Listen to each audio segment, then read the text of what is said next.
आपल्याला सहसा असं वाटतं की म्हणजे बघायला गेलं तर आयुष्यातली सर्वात घट्ट आणि न तुटणारी नाती ही जन्माने मिळतात, राईट? राईट. रक्ताची नाती. अगदी बरोबर.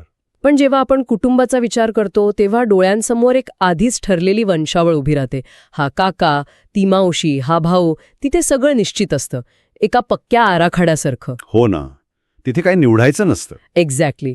पण संशोधनानुसार आणि प्रत्यक्ष अनुभवांनुसार ज्या क्षणी आपण खऱ्या संकटात असतो किंवा आयुष्यातल्या एखाद्या अंधाऱ्या वळणावर उभे असतो तेव्हा मदतीला येणारे हात अनेकदा रक्ताचे नसतात. खरे, अनेकदा ते मित्र किंवा सहकारी असतात. अगदी तेच. आणि मग प्रश्न पडतो की असं का होतं की आपण स्वतः निवडलेली नाती जन्मजात नात्यांपेक्षाही भक्कम ठरतात. आणि त्याहून महत्वाचा प्रश्न जो आजच्या चर्चेचा मुख्य गाभा आहे, म्हणजे ही रक्तापलीकडची नाती टिकवणं इतकं गुंतागुंतीचं का असतं? हा खरोखरच मानवी वर्तणुकीतला एक अत्यंत कुतूहल निर्माण करणारा भाग आहे. कारण जन्माने मिळालेली नाती एक प्रकारचा रेडीमेड आराखडा देतात. रेडीमेड आराखडा, राईट. हो, तिथे एक सुरक्षिततेची भावना असते, कारण समाज आणि परंपरेने ती नाती आधीच बांधून ठेवलेली असतात. पण जेव्हा आपण रक्तापलीकडच्या नात्यांबद्दल बोलतो तेव्हा तिथे तसा कोणताही जन्मजात आधार नसतो. तिथे आपण स्वतःच्या इच्छेने दुसऱ्या व्यक्तीला आपल्या आयुष्यात प्रवेश देतो. ही नाती पूर्णपणे निवडीवर आणि मानसिक जोडणीवर आधारलेली असतात. राईट. त्यामुळेच ती जेवढी सुंदर असतात तेवढीच ती टिकवण्यासाठी अत्यंत संवेदनशील आणि सजग राहावं लागतं.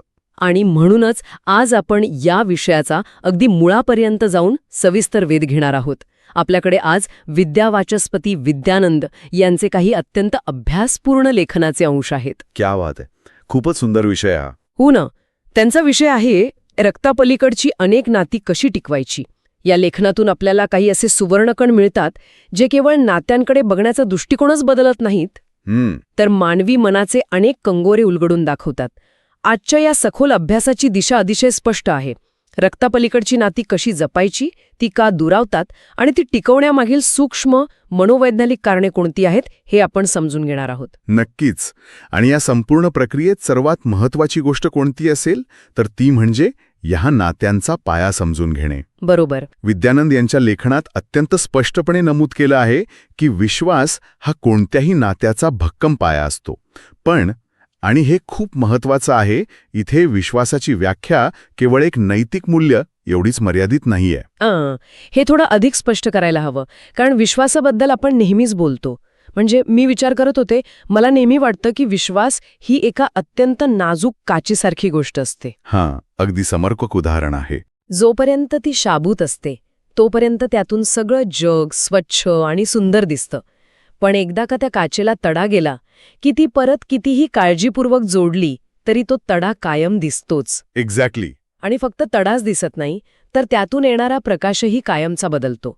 विद्यानंद यांच्या लेखनात एक खूप लक्षवेधी वाक्य आहे, शब्द आणि कृती यातील सुसंगती. याचा मानसिक पातळीवर नेमका काय अर्थ होतो?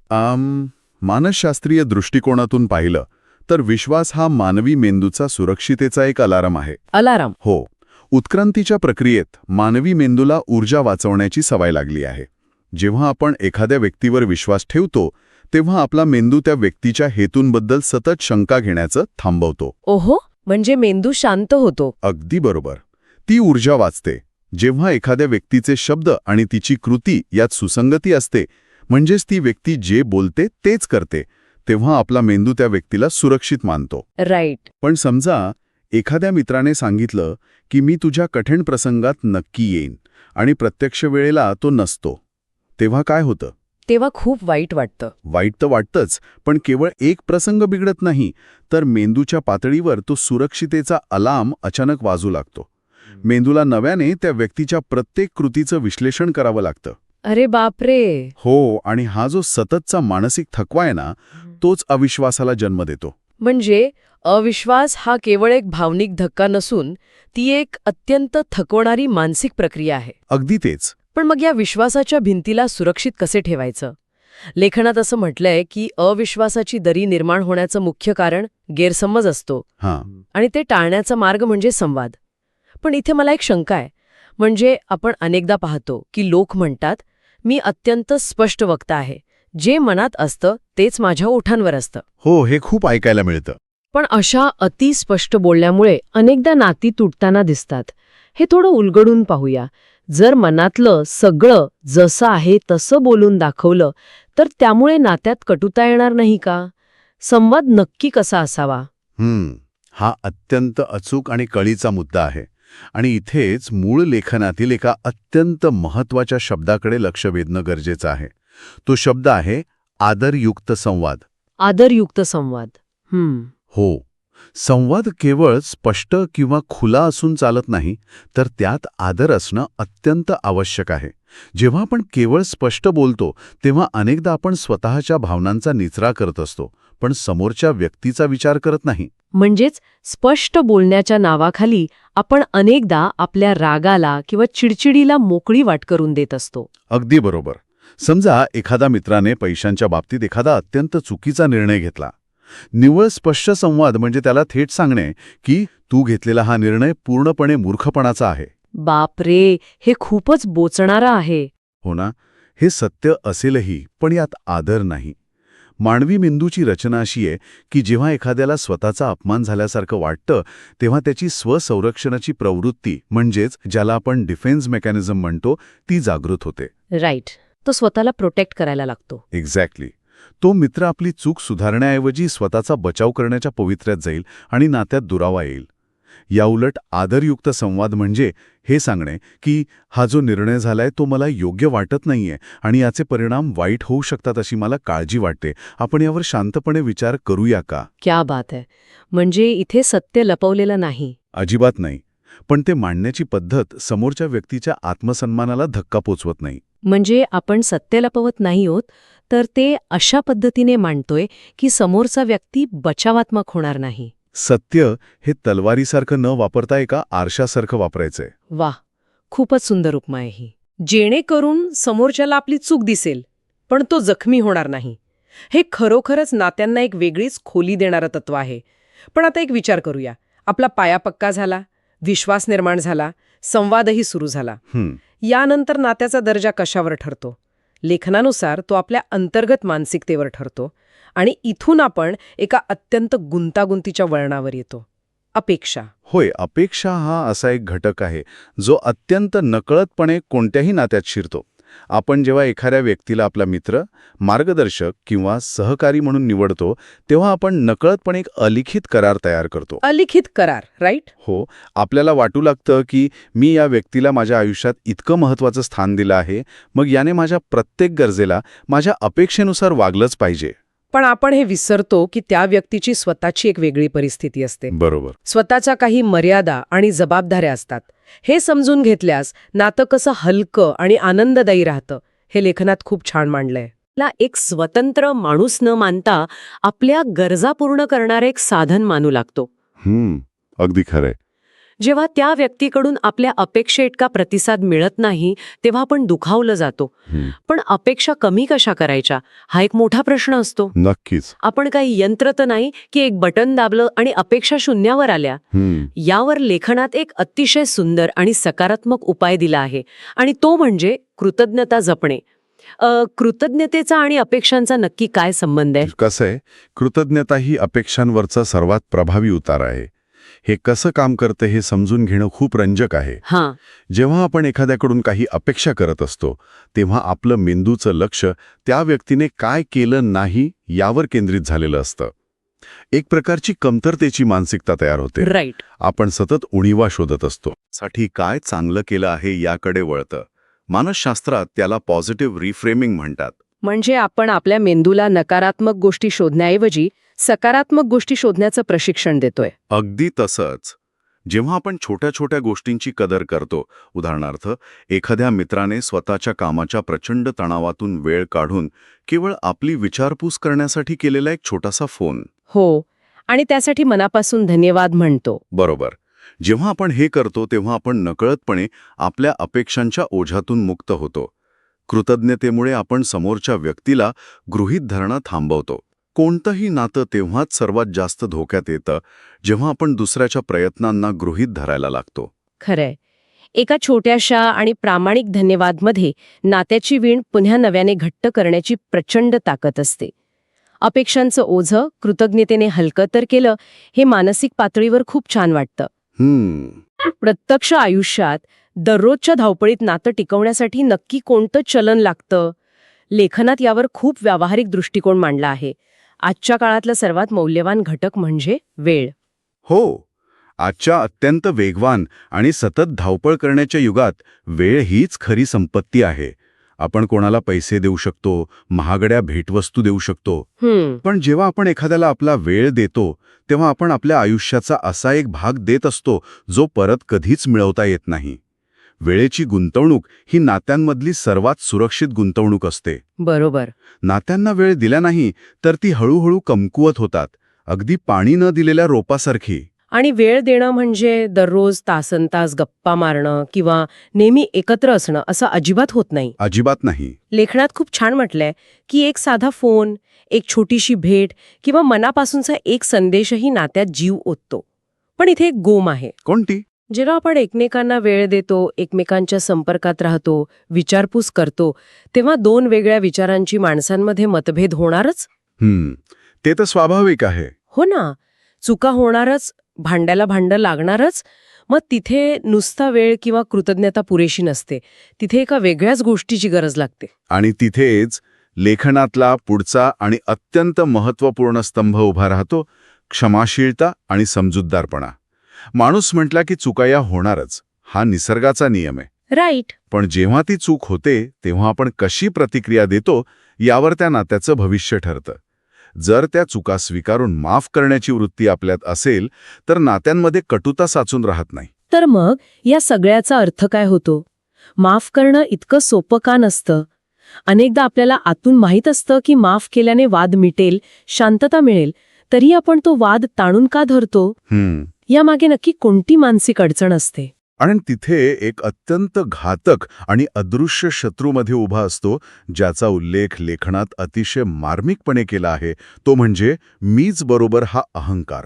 हा इगो माणसाला एक पाऊल मागे घेऊ देत नाही. इगो? हो, हा खूप मोठा अडथळा आहे. अगदी.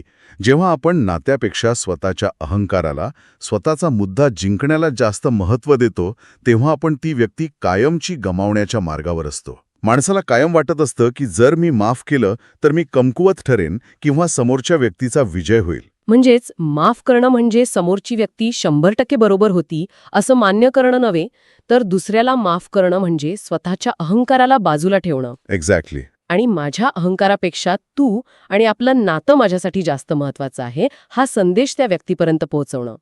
क्षमाशीलता ही एक प्रकारची मुक्ती आहे, जी आपल्याला भूतकाळातल्या कटुतेतून बाहेर काढून वर्तमानात जगण्याचं स्वातंत्र्य देते. अगदी बरोबर. आणि हा अहंकार बाजूला ठेवणं, क्षमा करणं, हे आपल्याला एका सर्वोच्च टप्प्याकडे घेऊन जातं, जो विद्यानंद यांच्या लेखनाचा खऱ्या अर्थाने कळस आहे. तो टप्पा म्हणजे नात्यांमधलं स्वातंत्र्य. स्वातंत्र्य हा शब्द नात्यांच्या संदर्भात ऐकायला थोडा विरोधाभासी वाटतो. तसं वाटू शकतं. कारण नातं म्हटलं की आपण सहसा बंधन समजतो. आपण एकमेकाशी जोडले गेलेले असतो. मग जर आपण एकमेकांना पूर्ण स्वातंत्र्य दिलं तर ते नातं टिकेल कसं? ते विखुरलं जाणार नाही का? हा जो विरोधाभास आहे तो कसा समजून घ्यायचा? हाच तो सर्वात मोठा विरोधाभास आहे जो आपल्याला उलगडायचा आहे. लेखनात स्पष्ट केलं आहे की प्रत्येक व्यक्तीला स्वतःचं एक वेगळं व्यक्तिमत्व असतं. बरोबर. विचार करण्याची एक स्वतंत्र पद्धत असते आणि जीवन जगण्याची स्वतःची एक शैली असते. जर आपण एखाद्या व्यक्तीला आपला मित्र म्हणून निवडला आहे तर आपण त्याला त्याच्या मूळ स्वभावासह निवडलेलं असतं. राईट. पण अनेकदा नातं जसजसं घट्ट होतं तसतशी आपण त्या व्यक्तीला आपल्या सोयीनुसार बदलण्याची किंवा आपल्या साच्यात बसवण्याची धडपड करू लागतो. तिथीच नातं गुदमरायला लागतं. जेव्हा आपण त्यांच्या या वेगळेपणाचा, त्यांच्या स्वतंत्र अस्तित्वाचा आदर करतो तेव्हाच ते नातं खऱ्या अर्थाने नैसर्गिक आणि टिकाऊ बनतं. हे थोडं जुन्या आणि परिचित उदाहरणासारखं वाटेल, पण ते फुलपाखराचं साधारण इथे अगदी अचूक लागू होतं. फुलपाखराचं? हो. जर एखाद्याला फुलपाखरू आवडलं आणि त्याने ते हातात घट्ट पकडून ठेवायचा प्रयत्न केला तर ते फुलपाखरू गुदमरून जाईल, त्याच्या पंखांचे रंग उडून जातील आणि कदाचित ते मरेलही. अरे छा, किती खरं हे. पण जर हात शांतपणे मोकळा ठेवला तर ते उडत येईल आणि स्वतःच्या इच्छेने हातावर विसावेल. रक्तापलीकडची नाती अगदी अशीच असतात. ती कोणत्याही बंधनामुळे किंवा बळजबरीमुळे टिकत नाहीत. नक्कीच. ती टिकतात कारण तिथे राहायची त्यांची स्वतःची इच्छा असते. आणि ती इच्छा तेव्हाच निर्माण होते जेव्हा त्यांना तिथे मोकळा श्वास घेता येतो, जेव्हा त्यांना स्वातंत्र्य असतं. खूपच समर्पक उदाहरण आहे हे. विद्यावाचस्पती विद्यानंद यांच्या संपूर्ण लेखनाचा मूळ गाभाच हा आहे की रक्तापलीकडची नाती आपण निवडतो आणि सतत जपतो, म्हणूनच ती टिकतात. तिथे कायद्याचं किंवा जन्माचं कोणतंही बंधन नसतं, तरीही तिथे एक अत्यंत निखळ आणि शुद्ध जिव्हाळा असतो. विश्वास, आदरयुक्त संवाद, मर्यादित अपेक्षा, कृतज्ञता, वेळ, क्षमाशीलता आणि स्वातंत्र्य या स्तंभांवर उभी असलेली ही निवडलेली नाती माणसाला आयुष्यभर एक भक्कम मानसिक आधार देऊ शकतात. हे सगळं ऐकताना आणि यावर सविस्तर विचार करताना जाणवतं की ही तत्वे केवळ रक्तापलीकडच्या नात्यांसाठीच नाहीत, तर मानवी वर्तणुकीच्या एका अत्यंत प्रगल्भ अवस्थेकडे नेणारी वाट आहे. अगदी बरोबर. जेव्हा आपण ही तत्वे आत्मसात करतो तेव्हा आपण केवळ चांगले मित्र किंवा सहकारी बनत नाही, तर आपण आतून एक अधिक शांत आणि प्रगल्भ माणूस बनतो. आजचा हा सखोल अभ्यास खरोखरच विचारांना नवी दिशा देणारा ठरला आहे. नक्कीच. आता या सगळ्या विश्लेषणाच्या शेवटी एक असा विचार समोर येतोय जो कदाचित आजवरच्या आपल्या कुटुंब आणि नात्यांबद्दलच्या अनेक गृहीतकांनाच मुळापासून धक्का देणारा आहे. तो विचार कोणता? आपण आत्तापर्यंत पाहिलं की रक्तापलीकडची नाती ही निवडीची असतात आणि ती टिकवण्यासाठी आपल्याला अत्यंत जाणीवपूर्वक प्रयत्न करावे लागतात. त्यांना पूर्ण स्वातंत्र्य द्यावं लागतं, त्यांच्याकडून अपेक्षा मर्यादित ठेवाव्या लागतात, त्यांच्याशी आदरयुक्त संवाद साधावा लागतो आणि चुका झाल्यावर त्यांना मनापासून माफ करावं लागतं. हे सगळं आपण आपल्या मित्रांसाठी, गुरूंसाठी किंवा सहकाऱ्यांसाठी अगदी स्वेच्छेने आणि मनापासून करतो. पण जरा विचार करा, जर हीच सगळी जाणीवपूर्वक तत्वे आपण आपल्या रक्ताच्या आणि जन्माने मिळालेल्या नात्यांमध्येही वापरली तर काय होईल? बापरे, हा खरोखरच एक क्रांतिकारी विचार आहे. कारण आपण अनेकदा घरच्याच माणसांना सर्वात जास्त गृहीत धरतो. अगदी तेच.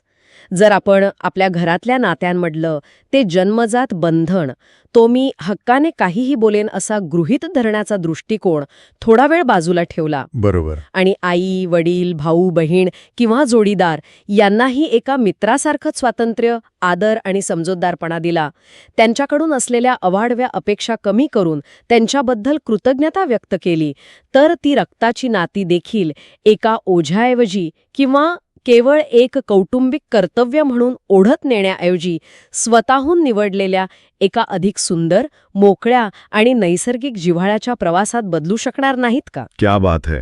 हा खरंच विचार करायला लावणारा मुद्दा आहे. हो ना? हा विचार नक्कीच प्रत्येकाने स्वतःच्या आयुष्यात तपासून पाहण्यासारखा आहे. याच एका नव्या दृष्टिकोनासोबत आज आपण इथेच थांबूया.